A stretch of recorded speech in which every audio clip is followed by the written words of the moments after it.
Bismillahirrahmanirrahim. Alhamdulillahirabbil alamin wa bihi nasta'inu ala umuri dunya waddin wassalatu wassalamu ala asrofil anbiya'i wal mursalin wa ala alihi washabihi ajmain, amma ba'du. Puji dan syukur marilah kita panjatkan kehadirat Allah Subhanahu wa taala.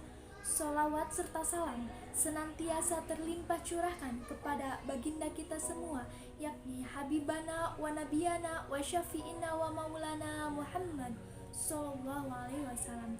Tak lupa kepada keluarganya, sahabatnya, para tabi'in, tabi'atnya, serta kepada kita semua selaku makhluknya. Mudah-mudahan kita semua diberi syafaat nanti di yaumil qiyamah. Amin ya rabbal alamin. Assalamualaikum warahmatullahi wabarakatuh. Perkenalkan, nama saya Rinda Nur Apriliani dari Fakultas Tarbiyah dan Keguruan, Program Studi Manajemen Pendidikan Islam kelas 1D di Universitas Islam Negeri Sunan Gunung Jati, Bandung.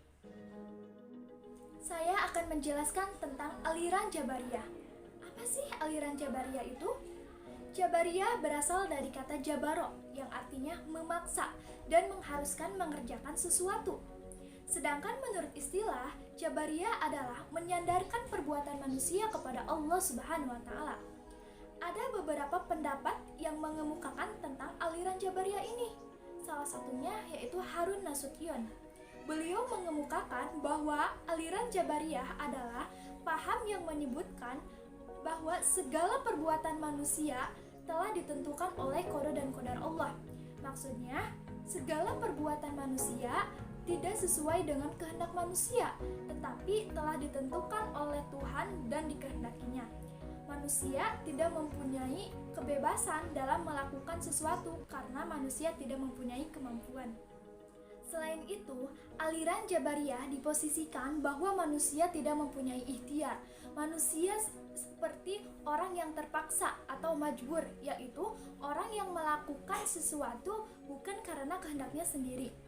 Tokoh Jabariyah mengibaratkan bahwa manusia ini sebagai wayang dan Tuhannya sebagai dalang, di mana manusia tidak mempunyai upaya, manusia tidak mempunyai kemampuan, manusia tidak mempunyai kehendak, melainkan atas kehendak Tuhannya. Selanjutnya, ada ajaran dan tokoh dalam aliran Jabariyah. Ajaran dalam aliran Jabariyah dibagi menjadi dua. Yang pertama, ada aliran Jabariyah ekstrim, dan yang kedua ada aliran Jabariyah moderat. Aliran Jabariyah ekstrim adalah segala perbuatan manusia yang bukan merupakan perbuatan yang timbul atas dirinya sendiri, tetapi perbuatan yang dipaksakan atas dirinya sendiri.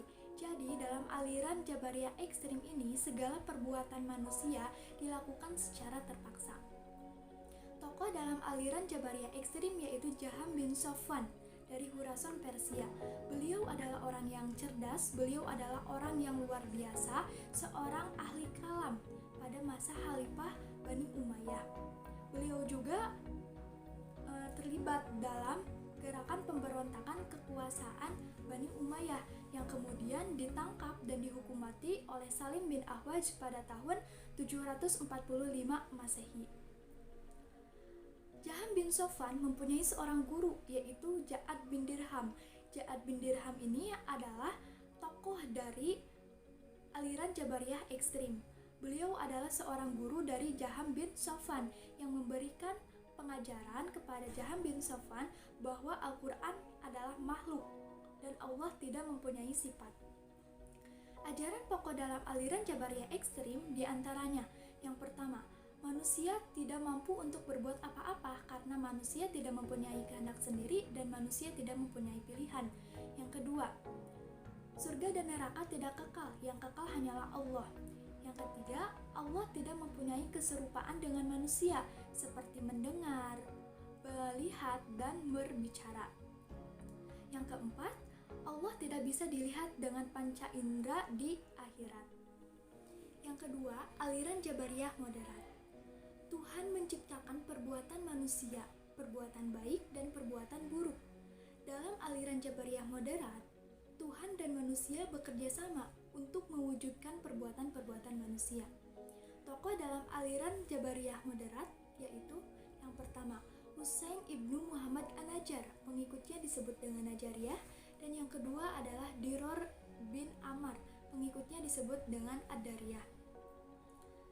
Pokok ajaran dalam aliran Jabariyah moderat diantaranya: yang pertama, Tuhan menciptakan perbuatan manusia, perbuatan baik dan perbuatan buruk, tetapi manusia mempunyai bagian di dalamnya. Tenaga yang dihasilkan oleh manusia mempunyai efek dalam mewujudkan perbuatan manusia. Yang kedua, Tuhan tidak dapat dilihat di akhirat. Dari penjelasan yang telah tadi saya jelaskan, bahwa pandangan saya dalam aliran Jabariyah ini yaitu kontra. Karena menurut saya manusia ini mempunyai kebebasan, manusia mempunyai pilihan, dan manusia mempunyai kehendak dalam melakukan segala sesuatu. Memang segala sesuatu ini atas kehendak Allah Subhanahu wa taala, dan Allah yang menentukan. Tetapi manusia mempunyai kewajiban untuk berikhtiar, untuk berdoa dan bertawakal kepada Allah Subhanahu wa taala. Segala sesuatu di dunia ini harus didasari dengan ikhtiar. Sesudah ikhtiar kita berdoa kepada Allah dan kita serahkan hasilnya kepada Allah, karena Allah lah yang menentukan dan menghendakinya.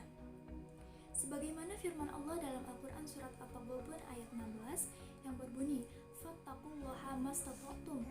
Bertakwalah kepada Allah semampu kalian. Berarti manusia mempunyai kebebasan dalam melakukan segala sesuatu. Allah tidak memaksakan manusia sesuai dengan kemampuannya. Selain itu, firman Allah dalam Quran surat Al-Baqarah ayat 286 yang berbunyi, "La yukallifullahu nafsan illa usaha." Allah tidak membebani seseorang melainkan sesuai dengan kesanggupannya. Nah, manusia di sini mempunyai kebebasan, mempunyai pilihan dalam menentukan segala sesuatu. Di sini tidak ada unsur paksaan. Manusia mempunyai kebebasan dalam melakukan segala sesuatu. Nah, inilah alasan saya mengapa saya kontra dalam aliran Jabariyah ini. Mungkin itu saja yang bisa saya sampaikan. Mohon maaf bila ada kekurangan dan kesalahan. Wassalamualaikum warahmatullahi wabarakatuh.